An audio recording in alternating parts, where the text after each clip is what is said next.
What's good, everybody? Welcome into Inside the Green Room, presented by FanDuel. Make every moment more. He's Danny Green. I'm Harrison Sanford, and happy Tuesday to anybody who's listening or watching this podcast. We're going to recap everything that we saw Monday night in the National Basketball Association, whether it is Paul George returning to the court, whether it is Giannis Antetokounmpo suffering a groin injury. We're also going to give Danny's top 5 candidates for most improved players so far this season. A lot has been going down, and there's also something that happened on the NFL gridiron. I don't know if you guys saw or not, but a disrespectful act, one of the most disrespectful acts you could probably have in humanity took place, and I'm curious if Danny has any parallels in his NBA experience that could somewhat compare. Before we even get into all that, and Danny, I probably should have said this, it looks like LeBron is coming back to the court Tuesday night when the Lakers take on the Utah Jazz.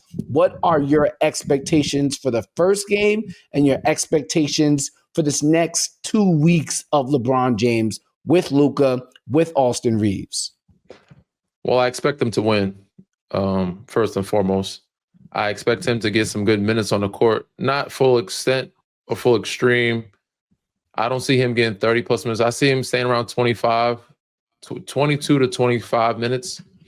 And I expect him, to show that, he's going to try to prove not only to everybody around him in the league, but to himself that he's still him, and that I'm not a guy you can just trade away or move away or not extend. You know what I'm saying? And I'm here for a good reason.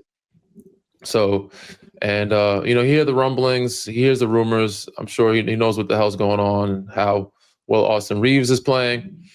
So, again, the biggest picture for him right now is winning and being healthy and going on his own terms. The All-NBA stuff would be nice. All-Star is nice, but he knows he's already missed a good amount of games and he might miss some more. But he wants to come in and make a statement that he's still him. He's very valuable to this team, and they're going to need him to win and beat teams like Denver and OKC. So I can see him revving himself up to getting back into that type of mode. And I also see him kind of playing off the ball a little bit, just more than usual because of how well Austin is playing, how well Luka's playing. But he's still going to be LeBron James. Don't get it twisted. He's still going to be LeBron James. But I could see him taking a couple plays where he's like, all right, I'm going to let Austin do his thing. Just, a few more than normal, like 2 or 3 more than usual. You've played with him. You spent your time in your career with him. How would you characterize his ability to block out the noise, or maybe use that noise to fuel him? Obviously, this is a different territory for him, being in a situation where you're unsure if the team that you're with wants you going forward. You have the media saying that he's going to have to fit out instead of he's going to have to fit in with how it's working right now. And obviously, the media is doing what the media does. I'm sure you've had multiple examples, I'm sure, of where he could just reduce the noise, put the phone down, or whatever it might be. I know what we've seen in the past, and it's a different time, it's a different age for him. But when it comes to blocking out noise, he's the greatest of all time, bro. Like, there's nobody better than blocking out noise than that man. Going 0 dark 30, or even proving the noise wrong, the negative noise. He shows up when the lights are bright or when the pressure's on. He comes up and shows out. So he's always been one to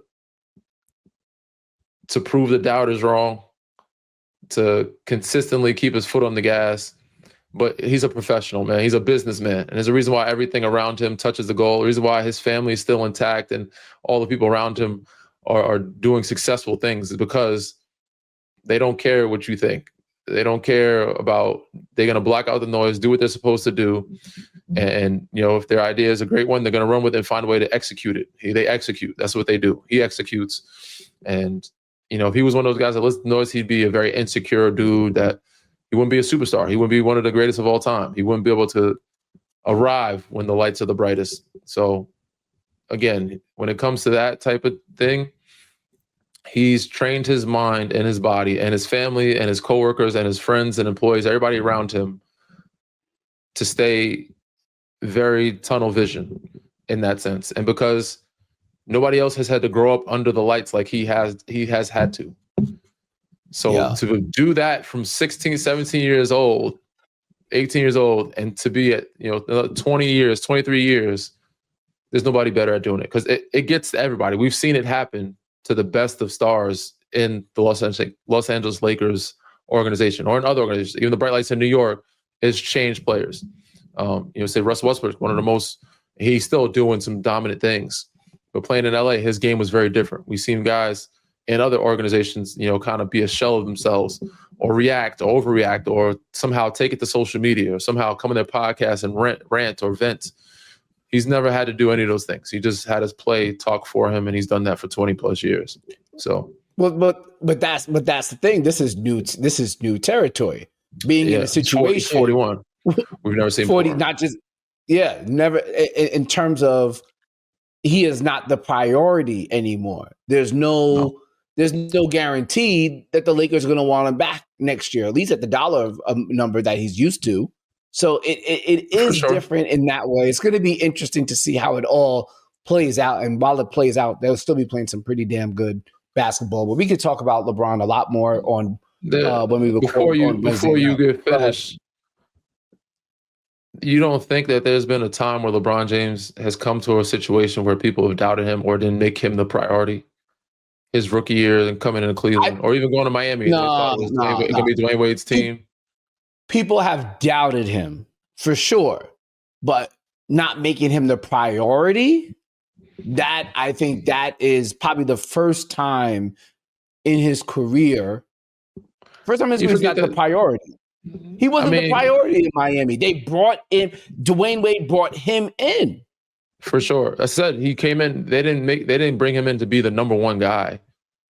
Even when he came to Cleveland, his teammates were like, "Yo, he's going to be a role player here." Like I think he came in. Absolutely. What do you mean, bro? You don't remember those interviews? He knew he was the one from the day he had to make himself the one, bro. He had to make himself the one, and he made himself the one when he went to Miami, and so on and so forth. Even when he got AD, like he was supposed to be number 2 to AD. Oh, I remember that. I do remember the discussions number 2 multiple times. I remember those discussions like, oh, LeBron was going to pass the torch to AD, but that never really happened. I mean, it didn't happen. They're two different types of players. This is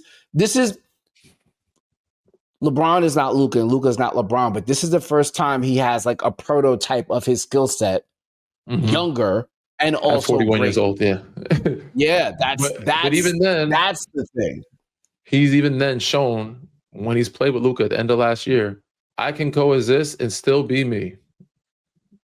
So yes. I very much like to think he's going to have the same approach. He is adaptable and adjustable. He is a chameleon, but he's never had to play around anyone. And he still has not yet to do that, even when playing with Luka.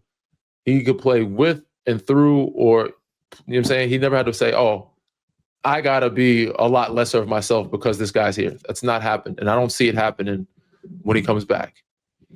Okay, so you've watched Luka, you've watched Austin Reeves, you've seen how they've played so far this year with DeAndre Ayton, and obviously LeBron's coming in. What is your biggest Lakers concern outside of them actually meshing? Eventually they'll mesh with Ayton there, and obviously they played last year. But what is your biggest number one concern for the Lakers this season? Losing DeAndre Ayton, and I'm not saying physically, but mentally. He is locked in right now. He's playing unbelievable basketball. He's motivated. If that somehow, some way, shape, or form goes a different route, that changes your whole season because you need him to compete with the Minnesotas, the Houstons, even the San Antonios, the matchups you might get in the playoffs. He's the reason why you picked him up because of Rudy Gobert. You know what I'm saying? You needed rebounding.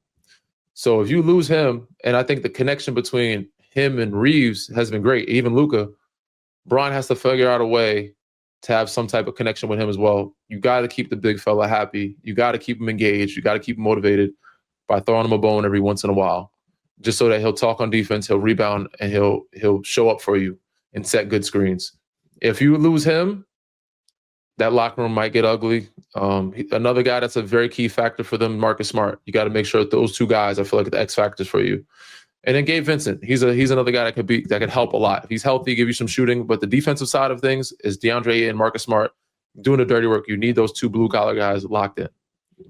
You've played before with a number of players, and I remember I think it was Kendrick Perkins. You didn't play with Kendrick Perkins, but I think it was Kendrick Perkins who said this when he was playing in Boston with the Celtics. Doc Rivers would draw him up a play to begin the game, and it's not like you would never actually go to Kendrick Perkins when you have Paul Pierce, Ray Allen, and Kevin Garnett. But Perk was saying if Doc specifically drew up a play for him to start the game because he knew that would get him engaged defensively for the remainder of the game. Is that something that you're kind of obviously, Ayton has more skills offensively than Perkins does. Absolutely. Is that something you're alluding to? Absolutely. And that's upon not just those guys, but JJ as well. If he sees DeAndre Ayton is not as involved, it ain't hard to run an ATO for the guy. Get him a little pick and pop action, a little mid-range floater or something, or even one post feed, just one, in the blue. And it's like, all right, coach cares. He wants me engaged. He knows that he needs me and, he appreciates me. All right, now it's going to get my motor, give me my mind and motor back in gear. You got to keep him at the 20 and 10 mark or double. You need him at 10 rebounds, 8 to 10 rebounds a game and a good 12 to 14 points. Right now, he's said last couple of games has been like 20 and 10. So he's been playing well for them. We'll move on in just a second, but correct me if I'm wrong, but I feel like that was something that Frank Vogel did for you. He would draw open opportunities to try to get the he would best find out a of way you. to get a shooter open. Like he would get an ATO for me. I think Nick would do that sometimes. Pop did it at times too. Even though I didn't get many plays run for me, but after a timeout, they'd be like, all right, let's get Danny a look, knowing that we're going to go to Bron, AD most of the time. But Frank would try to do it. It wasn't just me, but like Avery Bradley, KCP, like any one of the shooters that we had out there, try to get those opposite guys a look. It also kept the defense honest because they already know we're going to LeBron AD all the time. So if you run to play for somebody that's not LeBron AD, oh shit, I didn't expect this to happen. I wasn't ready for it. But yeah, even for JaVale or Dwight, like to keep them engaged, find them a lob play, find them, throw them a bone.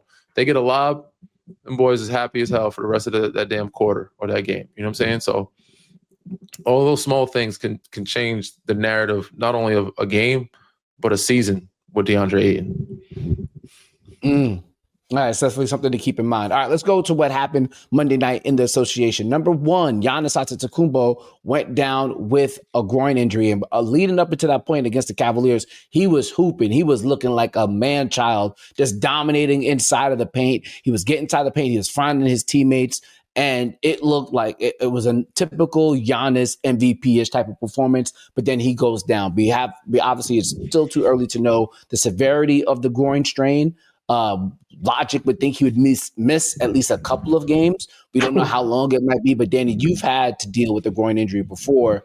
What is potentially on the line for Giannis and the Bucks concerning that? But yeah, groin is no joke, man. You don't want to play with that because that's something that can seriously linger and can travel up. Like it controls a lot of the ab, like all your midsection, right? You don't want it to do that. I don't know if you recall this. Actually, this is probably where I lost most of my athleticism, even though I didn't have a bunch of athleticism. But I was about 31, 32. This is the year before me and Kawhi got traded. I was chasing down Kyrie for a block when he was in Boston. And I'd try to block everything. He goes up, he gets a little too down. I'm way behind him. But I go so far, I extend myself so much where it strained my groin. I had a strain. And that strain, and Spurs are very cautious. So it took me out for about a week and a half, 2 weeks, maybe a little longer, but I'm just remembering that. It went from that to, because we were down Kawhi, we didn't have Kawhi at all. Myself was rushing back to like, yo, I want to be able to play. I mean, naturally, even if he was playing, I wanted to get back. I don't want anybody taking my minutes. I want to hoop. I want to win. I want to be involved. I want to be out there. But us not having Kawhi for sure is like, I know I can help my team win. We need me and whoever else on the court healthy as possible for us to win games. I went back too soon, too early. They monitored it, but toward the end of the season, I felt myself. Some days I would be fine. Some days I couldn't walk. And we didn't check it. And this is why our pod kind of went viral at that moment. They're like, oh, Danny Green said the same thing about the Spurs training staff. I didn't say anything wrong about the Spurs training staff. It had nothing to do with them. It was me as well and us and just the season, over time. That strain was fine for a bit. And then after the playoffs, we didn't check it because of the playoffs, but I was able to go if I got, the right remedies to certain things, I could play. But certain days I'd be like, damn, I can't walk. After the season, that strain ended up being a small tear. And then going from a couple weeks to now it's a couple months. I had Audacy pubis, which I don't know if anybody's ever had. I think OG might have had at one point, but the guys who helped or I wouldn't say perfected or professionals in the field and helped that were in Toronto. We had Alex McKechnie and, he was the Silver Fox who had worked with Steve Nash and did a lot of core stuff. So that whole summer I was not able to, I was rehabbing basically. And that's ultimately where I said my last dunking days were right before that. I said I might have got a dunk or two after that, but I was way less athletic and blocking shots and getting to the rim after that groin injury. And again, if you don't monitor correctly and you strain it again or tear it some and it goes to Audacy pubis, you're going to be out for probably like 2 months. Yeah, so it's obviously a cause for concern for the Milwaukee Bucks. They got to be smart about it. And the way the East is setting up, maybe losing Giannis for a couple of weeks might lose them a top 6 seed, but there's still a clear pathway to be a play-in team at the least. And maybe who knows? But the way the East is set up right now, there's obviously teams that are on the back end, like the Indiana Pacers, who are. I'm not saying they're going to tank, but it's looking very much like they're looking to get up in the lottery next year. That's for sure. With that being said, number of injuries too, Danny. Wemby's going to be out for a couple weeks with a calf.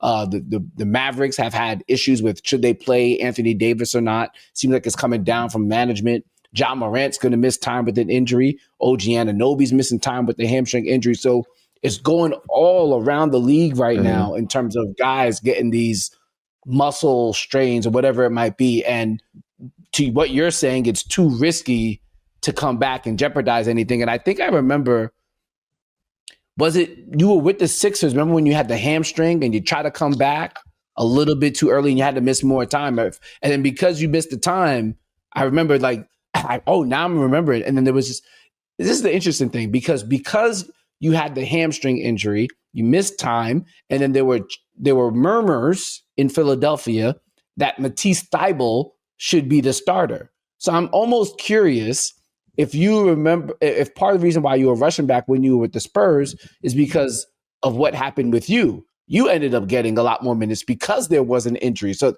I'm sure, does that go in the back of your mind? Absolutely. The reason why I got the starting job is because Manu needed to be on minute restriction. He was having hamstring issues. Mind you, he was a lot older at the time than most of these guys are right now. But same, like when you're an injury, it's different now, but I'd assume the same. But if you have an injury, you don't want to miss too much time, especially if you're concerned of the guy behind you taking your job or taking your minutes. So, you try to get back as fast as possible. Also, you want to win. You want to get back on the floor. You want to play. You don't want to be in a suit. That's the biggest part of the game, to be a competitor.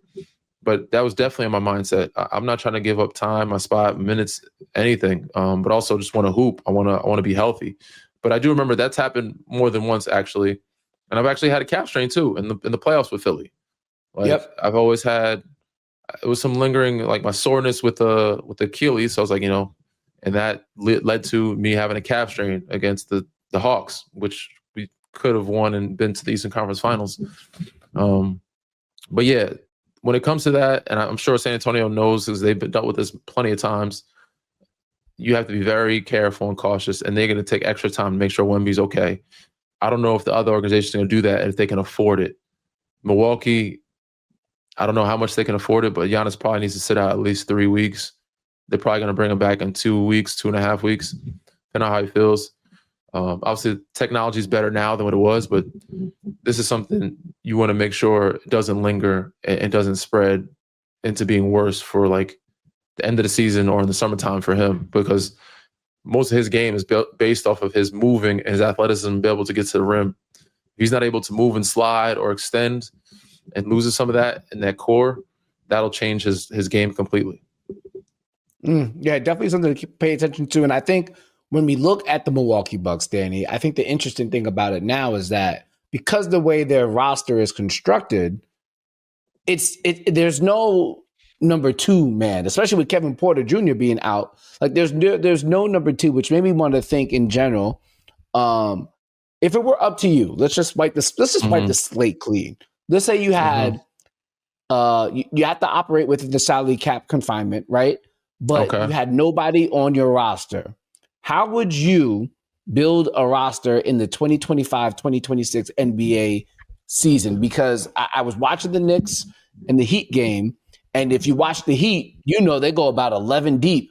And they have a star player, maybe, or they have an all-star level player in Bam Adebayo. They have an all-star level player in Tyler Hero / Norm Powell, but these aren't max guys. But if those guys come back, Bam and Tyler Hero, and they play at a high level, they're gonna kind of be. They could be, Danny. They could be the new Indiana Pacers, where they just have a boatload of people to throw at you, and they're going to tire you out.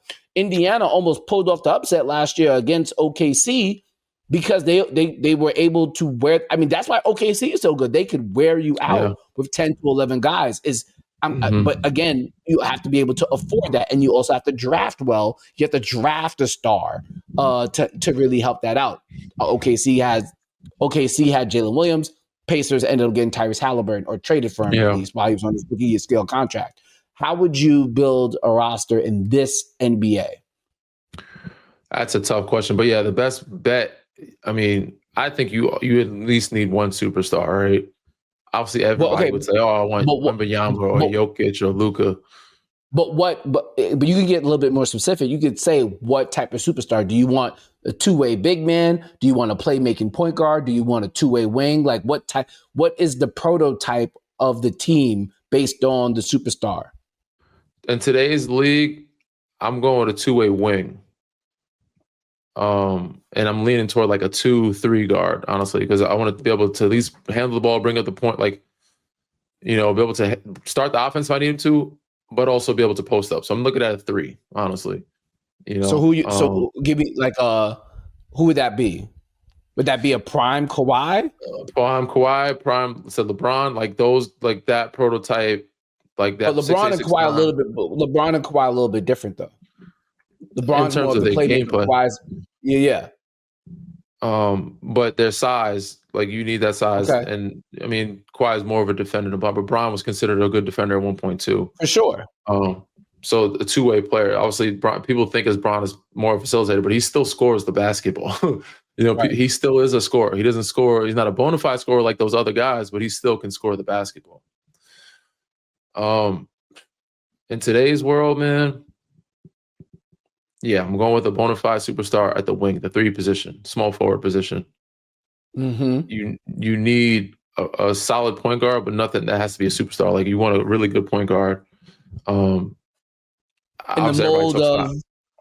the mold of what? Like a watered down Tyrese Halliburton. But if you looked at that type of guy, like a 6'6" guy that can pass the ball, set the table, like even if it was Rondo, you go back to Rondo, but Rondo's super. Like we're talking about superstars here. But if there's a watered down version of these guys playing in their role, that's what you're looking for, like a pass first, set the table guy.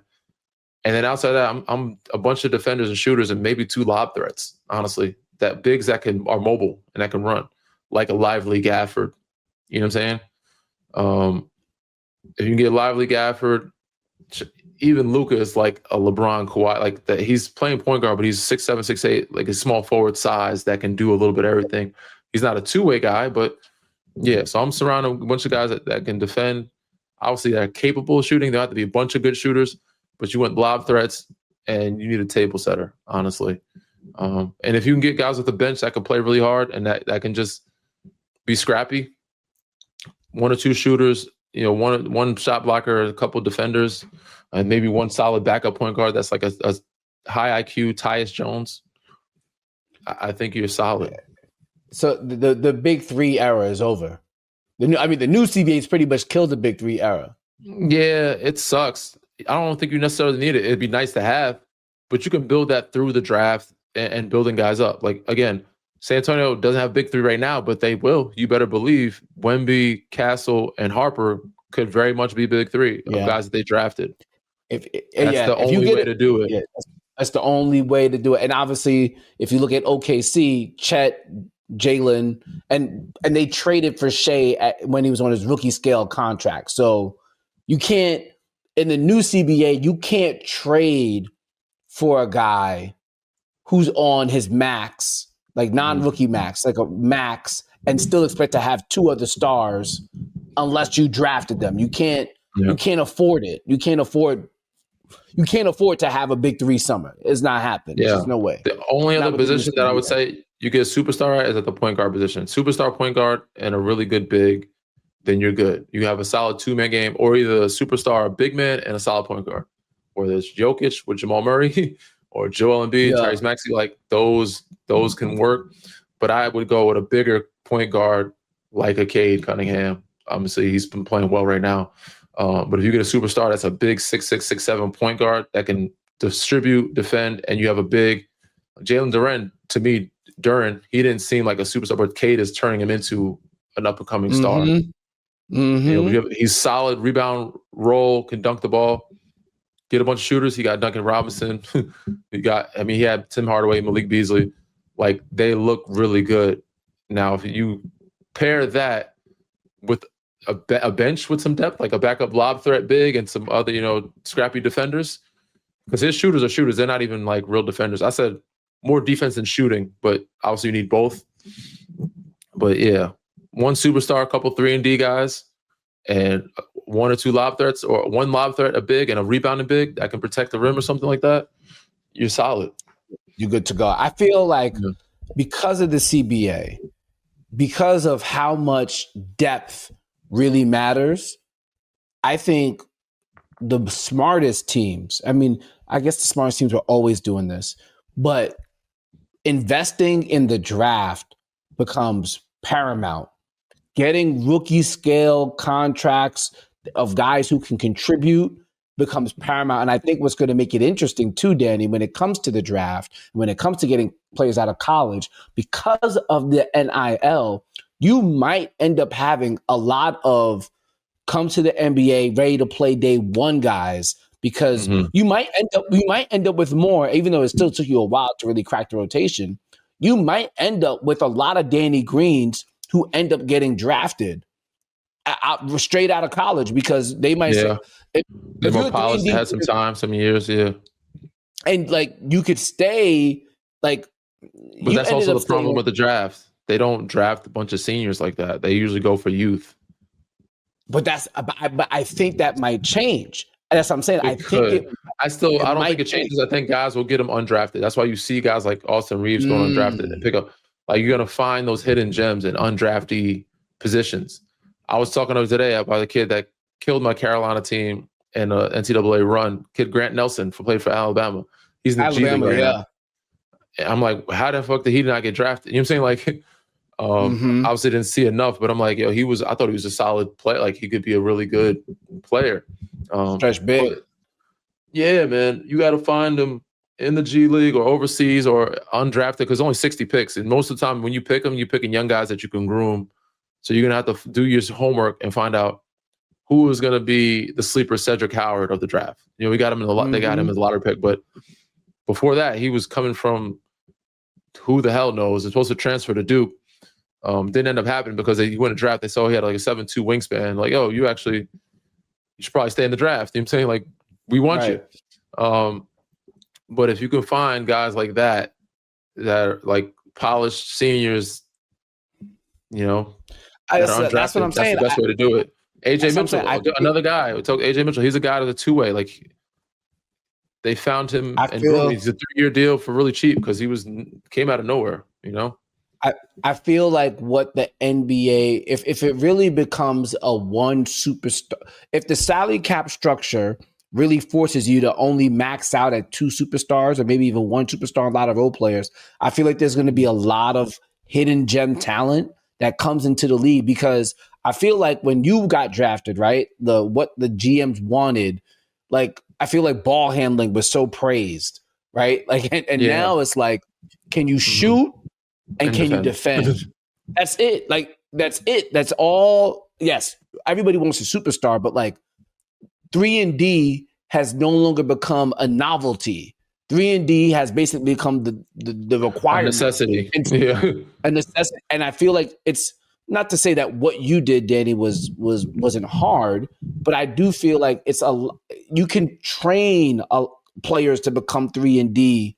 Solid. If they can embrace that role. Yeah, if they can embrace it. Most guys don't want to embrace, so that's the toughest part is guys knowing who they are. And for me, it's that I mean, even then I kind of fought it. I wanted to do more. I wanted to handle the ball more. You hear your family, your friends talking, oh, you should come off and do pick and roll. This is not what they're bringing me here to do. I can make a lot of money doing, like, once you realize you can make a lot of money doing this, know what you're great at, hone in on that, and be the best at it, and be okay with it. Like, some nights I'm going to get 10 shots. I might get 4. I might get 2. I might get 7. Some nights I'll get 13. It's up and down. It's the flow of the game. But you got to lock in every night on defense and try to stop your guy and make the game easier for the guys around you, the superstars.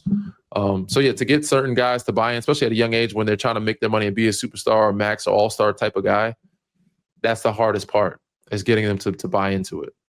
Yeah, I can imagine that, because you come from high school. Like, even the thing about you was, like, even when you were in high school, though, you never were necessarily a scorer for real. You were you always were an all-around player, so it's probably easier for you to embrace. But like, I can't imagine a kid who gets recruited to go to Kansas.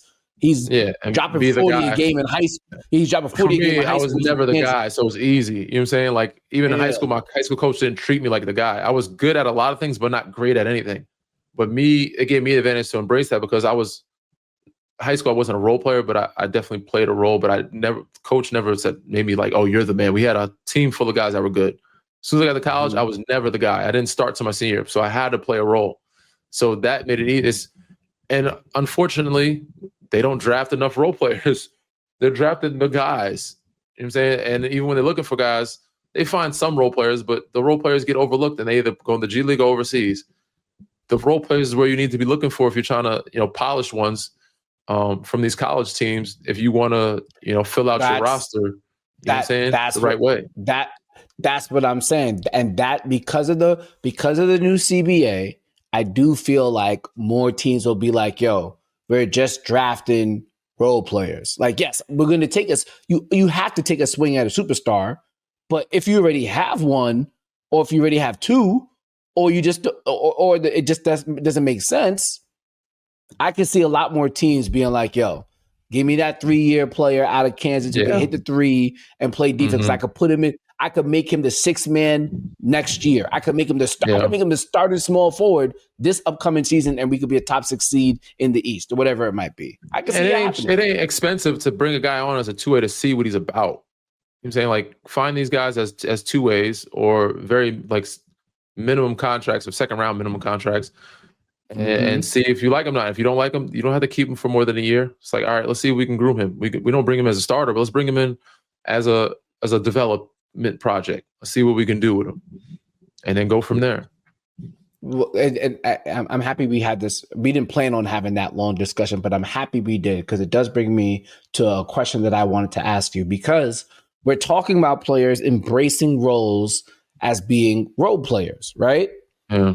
And I turn to the situation in Philadelphia, where I am if I was a Philadelphia 76ers fan, I would be happy, but I'd be happy with concern, because while Tyrese Maxey is playing like a bona fide all-star, undoubtedly, Paul George returned today. And it made me think, oh yeah, VJ Edgecombe is there. Oh yeah, Quentin Grimes is there. Oh snap, I forgot about Jared McCain. How in the world? Now, granted, Quentin Grimes signed a qualifying offer, so he might be out of there. They might trade him for an asset, maybe another big man, to really solidify what Andre Drummond, because Drummond's been playing well. Maybe they get a 4. Kelly Oubre plays a 4, but who knows?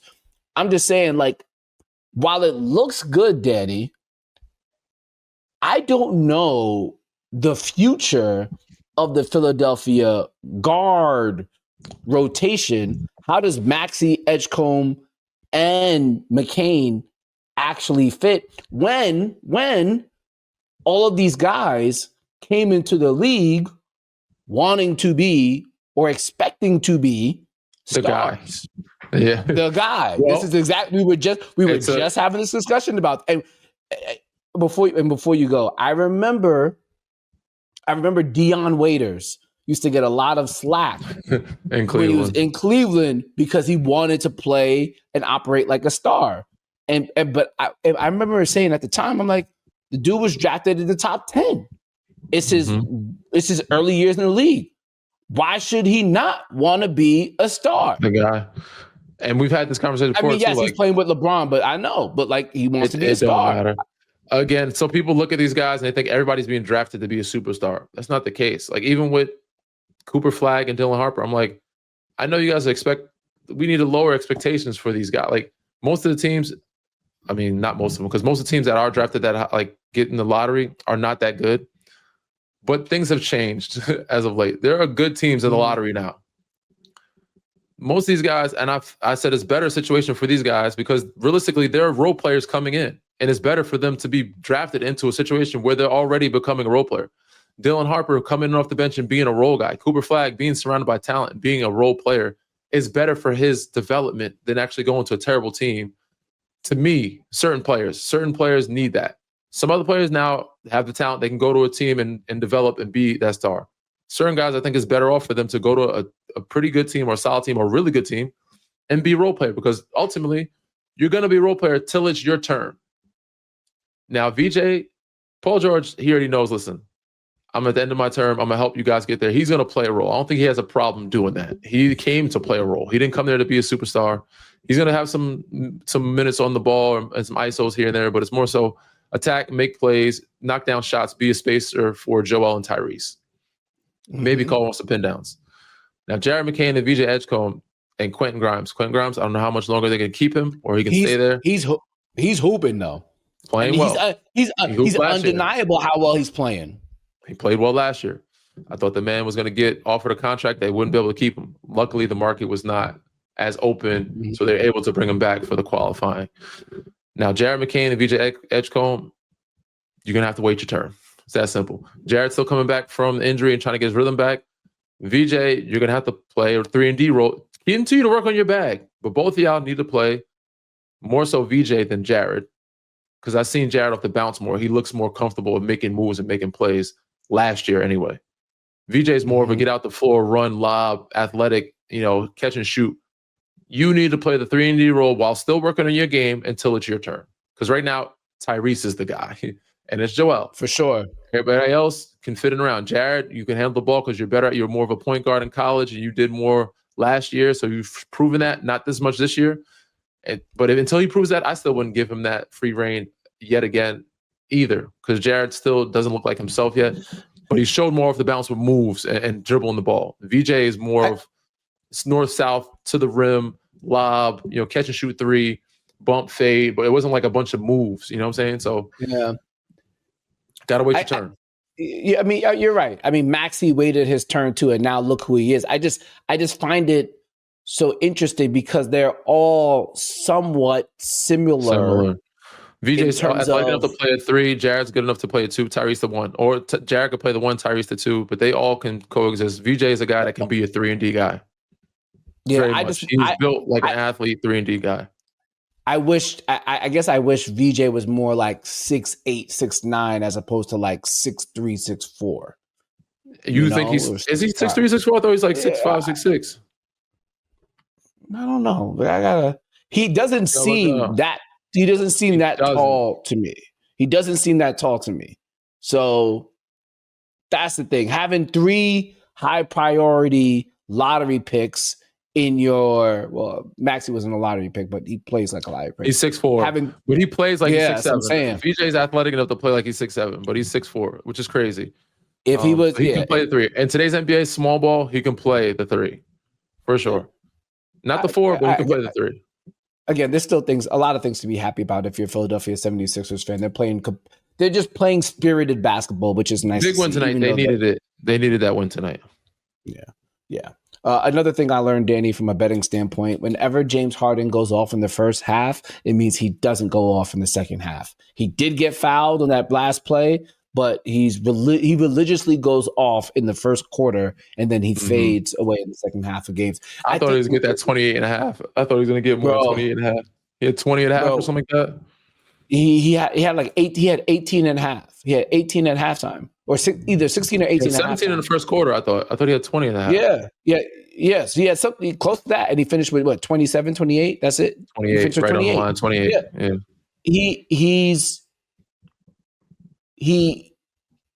We said it last year in the playoffs.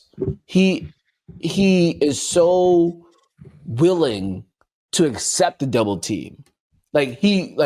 It's a good thing for sure, but at a certain point, if you're also the best scorer, I'm sorry, then don't let the double team get the ball out of your hand. He shot 25 times. He shot 25 times though. Anyways, all right. We got two more things that we got to cover before we get out of here. Switching the topic to the NFL for just one moment. By the way, this is Inside the Green Room presented by FanDuel. Make every moment more. Danny Green, Harrison Sanford. Make sure you find us on all things social. Inside Green Room on Instagram, Green Room Inside on Twitter. And if you're listening to this podcast, best know that you can find this episode on our YouTube channel. If you're watching this episode on our YouTube channel and you want to listen to us on the go, you can find us on your podcast app. Now, I wanted to talk about the NFL for just one moment because on Sunday, something happened that was, frankly, Danny, would make anybody crash out. Superstar NFL wide receiver Ja'Marr Chase spat on Jalen Ramsey, the defensive back for the Pittsburgh Steelers. Two star players at their positions, and one spit on another. Jalen Ramsey swung back. He got kicked out of the game. On Monday, Ja'Marr Chase was suspended for one game. He is going to appeal that suspension. I hope Roger Goodell doesn't grant his appeal because you can't be spitting on anybody, at least not get the hands and a suspension because that's out of pocket. I don't care how nice. Yeah, come on now. You're out of pocket, which made me want to ask Danny this question. What was the most disrespectful thing that you've seen on an NBA court? On an NBA court is a little different, bro. I mean, guys have talked greasy to each other, talked about girlfriends, talked about wives, talked about family members, mothers and fathers. NBA dudes will talk about each other's. That was back then, for sure. There's definitely why. I mean, we've seen, there's been rumors of guys talking about certain guys' wives before. Yeah. So it's definitely happened. I'm trying to think if anything physical happens. Anybody slapped anybody? Has anybody? I'm talking about that you've been on the court for. The most disrespectful thing, and it doesn't have to necessarily be between players. It could just be the one time where you were, because I was watching. I'm not a violent person, but I was watching when Ja'Marr Chase spat on Jalen Ramsey. When I saw the video, I was like, I would crash out. I don't promote violence, but I would crash out. So I'm wondering if you've ever been on the court and you were like, yo, this is a valid crash out moment. I mean, we did see Rondo spit on CP. That was via TV. I wasn't a part of that. I wasn't there. But again, I've seen people talk shit about their women and their mothers. I've seen that happen. Physical altercations have almost happened. But again, most of the stuff that I've seen that were worse are probably high school, AAU, not on the college level or NBA level. But to see... I feel like there's a certain, even if it's tense, there's a certain level of you're one of the 450. I can't go too crazy on you. And you're on TV, so you're showing... You have kids watching. You're a professional. First of all, you don't want to get fined. You want to get suspended. You got people watching. You carry yourself professional, not only for yourself, for your organization, because you don't want them cutting you or fining you. I came to the era where definitely more social media and more standards were higher. There was a dress code. Back then, there was less things with TMZ and newspapers, so I'm sure there was fights and gambling and shit like that. So I'm seeing shit happen on a plane. I've seen shit happen in the locker room. Are you gonna give me one? Again, all I'm saying, on the court, there's never been anything physical where anybody spat on their face. There's been guys pointing in the face, and I've seen a guy, in a derogatory sense, tell some people or tell them about their wives or girlfriends. but most of the time it's either call him a B word or S my D. You know what I'm saying? Like, something along those lines, and disrespect. And I said, I see, and also when I was older, I've seen some young kids, going back and forth, bickering about females that they talk to or date. You still so-and-so? Like, yeah, I know who she is. That shit like that. So yeah. Just trying to play the mind games. But there's also other mind games guys. Like the older guys will play different type of mind games. You know what I'm saying? They'll talk, about other stuff. But I don't think I've seen across the line outside of, people saying, oh, you're overrated or overpaid or some shit like that, just talking shit. But to spit on somebody, not on the professional level, no. I have never seen that. But I feel like there's definitely I thought that was nuts. Yeah. But it's not the first. It's the second time it's happened this NFL season too, or at least notable. It happened literally the first game of the season between the Eagles and the Cowboys. Jalen Carter spit at Dak Prescott. I mean, we can go. There's a whole bunch of reels of things I weren't part of that I've seen it. Draymond has done. You know what I'm saying? Like 2 opponents, to his teammate. You know what I'm saying? Like Draymond's a whole. We've seen Jimmy disrespect some people. I've seen Joel disrespect some people too. Like I've seen people be disrespected by people that wasn't in the same realm or category of spitting in the face. Like it wouldn't. That's a whole nother uncouth type of. You know what I'm saying? Like behavior. Like what are we doing here? So for sure. Okay. All right. Last thing before we get out of here. You mentioned Jalen Duren. There was this highlight he had tonight, and yes, we know about him banging on people at this point, where he catches bobs. Tween behind the back, step back, get in your bag, young fella. I saw that. And looking like dude from White Chicks with the, you know what I'm saying? Just fluid muscle man. Terry Crews. I feel like you could explain. I feel like you could explain this a little. I feel like you could explain this a little bit better. I know Jalen Duren is going to be in your top 5 most improved players. So when you put him in there, can you just explain why he is so good at the pick and roll? Because to an average NBA fan, or let's just say to an average basketball fan, or maybe let me say this better. To an average basketball fan, picking and rolling does not look difficult to excel at. It doesn't. Like if you're picking and popping and you're actually shooting the ball, I feel like the generic sports fan has an appreciation and admiration for it. But when you're just picking and rolling, finishing at the rim, I do think there isn't a greater appreciation for it. So when you get to Jalen Duren, can you please explain why his pick and roll skills are just better than the average roll man? So with that being said, here we go. Danny Green's top 5 most improved players so far in the 2025-2026 NBA season. Yeah, I'm going to go backwards from 5 to 1. I think I have an order. Actually, no, this is in no particular order because I don't know how I want to rank them yet. No. We can take the time. Okay. Put them in order. Okay. Yeah, because we're not doing it live. I'm going to go with number 1, who I think is going to win. And I'm going to go with Josh Giddey. I think Josh Giddey is going to win the award. For him to get better and having a great year last year, get the extension and still be hungry enough and motivated enough to step out on the floor and say, I probably should, y'all should have maxed me. You know what I'm saying? Like, y'all gave me a contract, but nah, Kobe White's out. I'm cool. I got this. No worries. I'm improved. I've been working on some shit. He not only got the floater, the mid-range, the inside game, post up, finish at the rims, moves, triple doubles, but he's worked on his outside shot. He's knocking it down more consistently, taking it more confidently, but ultimately he's playing free. And so is Chicago. So he's number 1. Number 2, I did not put on the show today. What I will say about Giddey, I just love his confidence level. Like, and it's a bold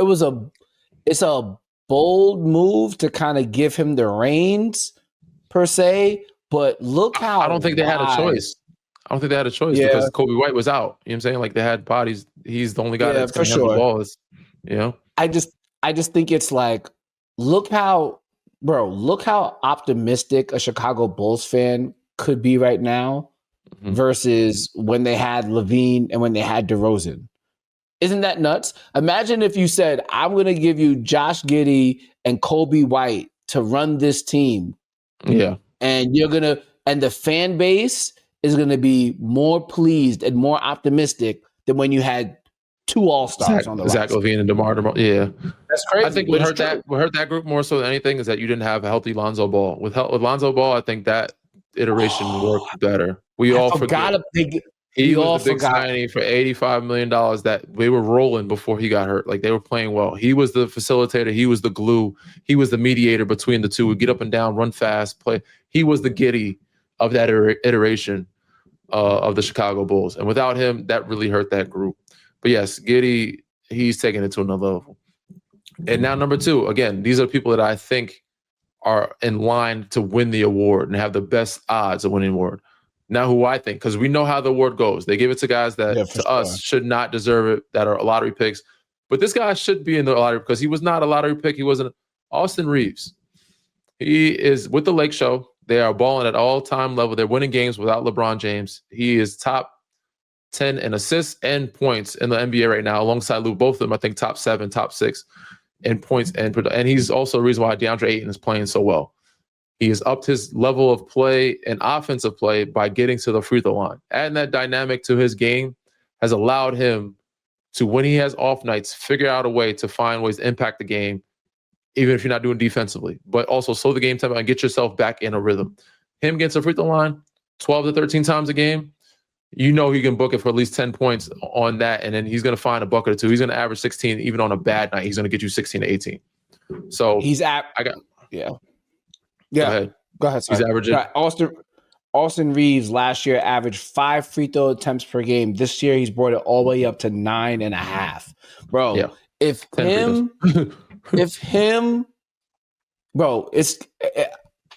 I love watching basketball. I love watching basketball. But if him, LeBron, and Luka end up taking 27 plus free throws a game, I'm not watching the Lakers. I'm not. And it's not like, 10 free throws.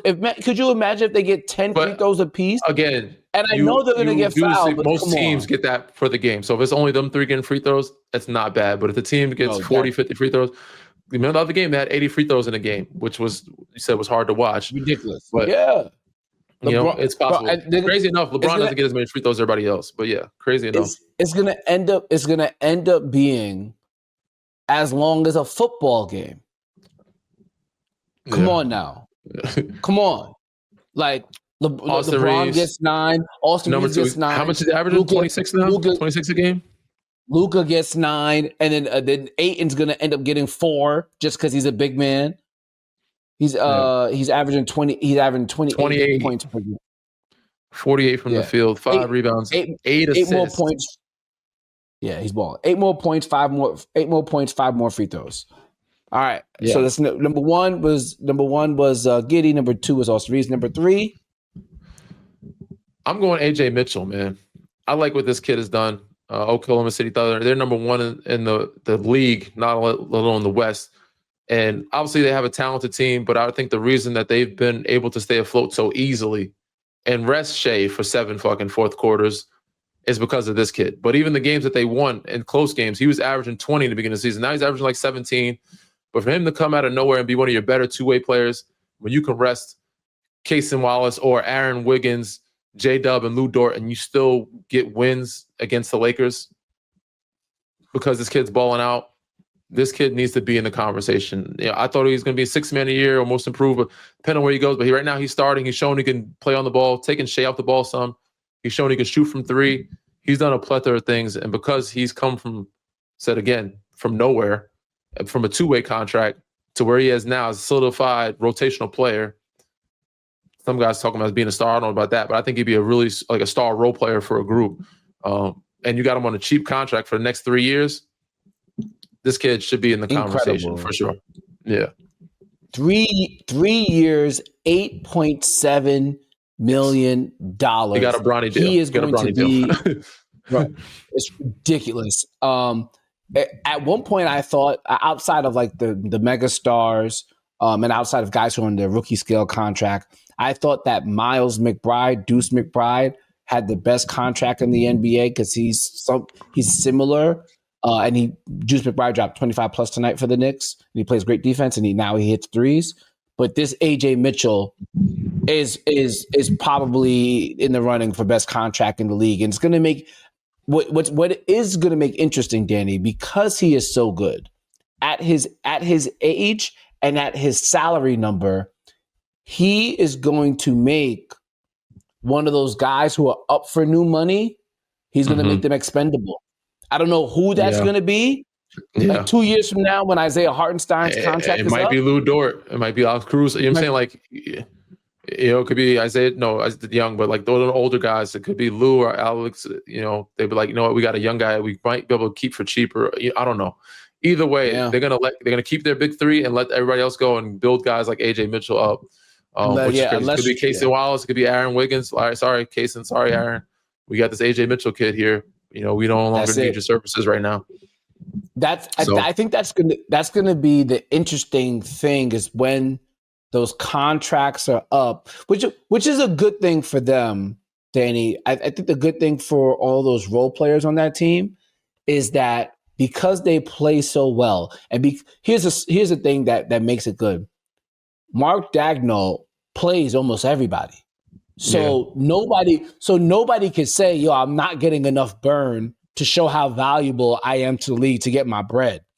Isaiah Joe can't say I'm not getting enough shots, even though he's playing with SGA, even though he's playing with Jalen Williams. Isaiah Joe gets to put up a number of shots. And Isaiah Joe, when he's out there, he plays defense. I'm trying to think of somebody else. Aaron Wiggins can't say that he doesn't get opportunities because they're always blowing out teams. He gets more than enough opportunities. Everybody gets opportunities. I could be a bucket. Don't let my skill set. Don't let my 10 to 12 minutes fool you. I could deserve a bag. And if you bring me to, if you take me from being the eighth man in OKC, I could be the starter. Utah or Sacramento. I could be the starter for your team. I don't think there's and you've been on rosters before where it's been like the guys on the bench are like they're probably frustrated because they can't show their value to get the bag. I don't feel like any young player on OKC's like they're not allowing me to show my value. Yeah, no. Night in, night out, they always have a chance to get some minutes, all those guys. He plays everybody, and they blow everybody out, so everybody's getting a chance to be out there and hoop. So far, that's three. That's three. Yeah, and even Shea had 20. Shea had 23 points tonight because they were blowing out the Pelicans. He could have said, I want to go back out there and get my 30 balls. I get my 30-point average. He's like, nah, I'm done. Go ahead. Y'all got it. That's the story of them for most of the year this year. And they don't have J-Dub yet. At number 4, the big dog, Jalen Duren. He is just playing. He's balling, bro. I said he's gotten better each year, added more to his bag. Came in the league as just a physical specimen, right? A David Robinson chiseled type guy. Obviously not the offensive skill set David Robinson had, but just the muscle size, be able to rim run, roll, run the floor, just be strong as hell as a man child at 18, 19 years old. He's still only like 21, 22. It's like year 4 or 5 for him. Nice. But now he's able to handle the ball. He has good touch. He can pass the ball. Like he's adding more to his bag. And I think it has a lot to do with him and Cade's connection. But even with Cade being out, again, you talked about how valuable it is before he got those bags or got better. People think screen and roll is an easy thing. It's not. To be able to run out there, run from the baseline, run up. First of all, you got to run for a rebound, block shots, protect. Everybody's trying to dunk on you, trying to finish at the rim. Protect the rim, run the floor, run down to the baseline, try to seal. If you don't got it, back up, wait for the point guard, run out, sprint up into a pick and roll, hit another guy that's running into you, set a solid legal screen, and then roll off them and be able to like rim run to get for a lob and get there fast, catch in the pocket, and be able to finish or make a play and pass. Most big men are very good at one or two things. They can either lob or they can pick and pop and shoot. None of them can pass. That's why Jokic is so valuable. Pass, catch, lob, shoot, and I said he's unathletic. But if you can do all those things or add those things, and the biggest part of that is your hands and your touch. If you can catch the ball first, because most big men, when you're dunking the ball, you're that strong, you don't have really good touch or good hands. Like you see a guy like Dwight, he's very strong. He can dunk the ball. He was capable of shooting, but he didn't have like touch around the rim, couldn't make like soft passes. God doesn't give you everything. You got to give up something. But the fact that he was able to be a strong man and have touch and adapt and adjust to that, knock down a mid-range, now he's handling it, but he can catch. Now he's making passes, backdoor passes, kick out to the – but he's catching. It's not easy to screen, roll, catch while in the air, look at the rim, finish in the air, or catch a bounce pass that's with hands through and finish through contact. Those are hard things for any person to do, let alone a big man who doesn't have coordination and touch or athleticism to do all the above. So he was able to not only turn himself from a physical specimen into a player, but have his hands ready at all times, catch all different types of passes. Now, sometimes he'll get an offensive goaltending. I'll take that. You know what I'm saying? Like it's even with Patrick Ewing when he was getting defensive goaltendings at college, but it's scaring people not to go down there. You know what? I'm blocking the shit anyway. You ain't gonna come down here. You're gonna be afraid. You know that I'm there. You're gonna be thinking about me when you go to the basket. Him the same. He's being aggressive where you don't box out, you get dunked on. If you don't get to the lob there, you get dunked on. So he's aggressive in that nature, but he said he's expanded his game and he's added more to the bag where he's able to handle, but more so just how he's caught and made and read plays, like reading the plays, being a quarterback like a Draymond, and not just having to finish, but kicking out and finding shooters, playing team basketball. But he's just an unbelievable rebounder, and he has great hands. So that makes him an elite big man. So he is number 4 for me. He might be higher, but he should be. But said to me, the top 2 guys are guys that I think will win it. The next 3 guys I think should be more up for that. I don't know what pick Jalen Duren was. Austin Reeves was undrafted, so I like Austin Reeves. I don't know what pick Jalen Duren was, but I think he has definitely improved and should be in that conversation. It's interesting because as you point out, Jalen Duren, the one person I keep thinking about that frustrates me, and I know he's a very valuable NBA asset, is Rudy Gobert. And I'm just like, Rudy keeps dropping the ball. You got to catch. You got to catch, bro. You got to have hands. He can block shots. A lot of bigs are so big it's hard to walk and chew gum. You know what I'm saying? Like when you have big feet. So Rudy's good at one skill set. He's good at catching it. If he keeps it high, he can dunk the ball. He's good at blocking shots. But catching it in a pocket, trying to finish, or trying to make a play, make a pass, make a read too, let alone handle the ball. You can't. So Jalen Duren's handling the ball now. So this is why it makes Jokic so elite, because he was able to do all things. Even Shaq, look at Shaq. He didn't have he was able to catch, dunk, seal. He ain't able to he could pass a little bit, but he wasn't making reads. He wasn't handling the ball. He wasn't shooting floaters or mid-range. He'd catch, dunk, and even sometimes catching lob. Like he wasn't a big lob threat. Like he was on certain aspects. It was a play. But if you see him pick and roll, it wasn't like, oh, he just read and react. It was like, oh, I know my lob is here. I'm going to go catch the lob. Like it wasn't like a react lob. It was like, all right, I know it's coming type of lob. It's coming. Yeah. I guess it's something that is, I guess it's just harder for people to appreciate, but you are putting some sense into it. All right, got to get out of here. Give me the last one. The last one, this is a guy that I really think should be higher and should be very much considered in this, because he's also a guy I don't think was drafted at all or drafted high at all. I don't know his drafting spot. Ryan Rollins, this kid's been hooping, man. And he's been a journeyman, even though he's still young in the league, but he is the reason why Milwaukee has been better than what everybody's expecting him to be, and they're staying afloat. With Giannis being out, or even when he's in, because without him, Milwaukee is, I won't say trash, but they're not good. They're not very good. But this kid has really given them some life. He's a hidden gem. And because he came from nowhere last year, I think he should be considered high. Austin Reeves undrafted, but also Duren and AJ Mitchell, like those 3 for sure should be considered real candidates for the most improved player.